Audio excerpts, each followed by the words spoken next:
Sophia, ici, l'importance, c'est les îlots.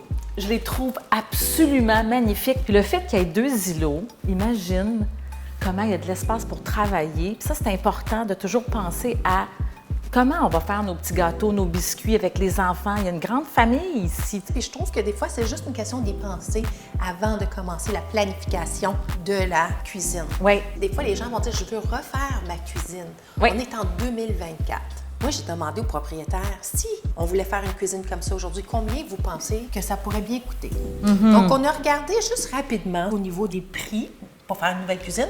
Est-ce que tu es d'accord avec moi si on commence dans les alentours de 250 000 et plus? C'est-tu quand même stratégique ou est-ce que j'exagère? Non, 250 000, il faut vraiment penser à ça quand on parle de toute la structure, parce qu'on a de l'éclairage, on a des îlots, du mobilier. Quand on conçoit une cuisine de cette envergure-là, aujourd'hui, oui. Belle grande dinette, toute ouverte sur l'extérieur, super lumineux. Oui. Je trouve que le concept a été très bien réussi, honnêtement. Éclairage fonctionnel, mais en même temps qui crée des atmosphères.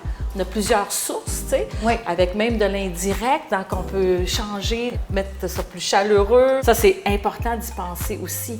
Mais ça aussi, ça augmente les coûts dans notre investissement de cuisine. En 2024, le prix n'est pas pareil qu'en 2019. Non. C'est au moins un bon 30-40 % de plus. Mais j'adore la luminosité qui a été créée par cette grande ouverture et cette petite touche aussi du rappel de la fameuse pierre qu'on retrouve naturelle, que les clients ont pris soin de choisir une à une, hein?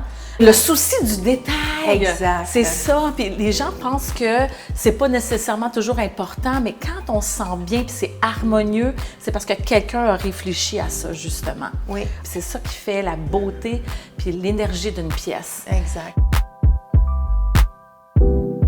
Moi, ce que j'apprécie beaucoup, c'est vraiment des petites cuisines cachées, hein, où on a du rangement en plus pour tous nos aliments, mais on peut venir mettre les fameux toasters, les petites cafetières qu'on se sert moins. Puis c'est facile ensuite pour les jeunes aussi de venir et quand ils ont faim le matin, sans être obligés de chercher, bien c'est facilement accessible. Puis quand on a de la visite, puis ça a été un bordel, on peut prendre nos choses, on les met là, on ferme la porte. Il ne faut pas lésiner dans les coûts de ces quincailleries qui sont très dispendieuses. Il faut que je l'admette, mais c'est ce qui fait la différence aussi dans la qualité de ces portes. On n'a pas le choix parce que c'est de grandes portes lourdes.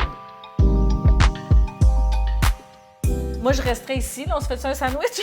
Moi, je vais enlever mes souliers. Des salades de pâtes.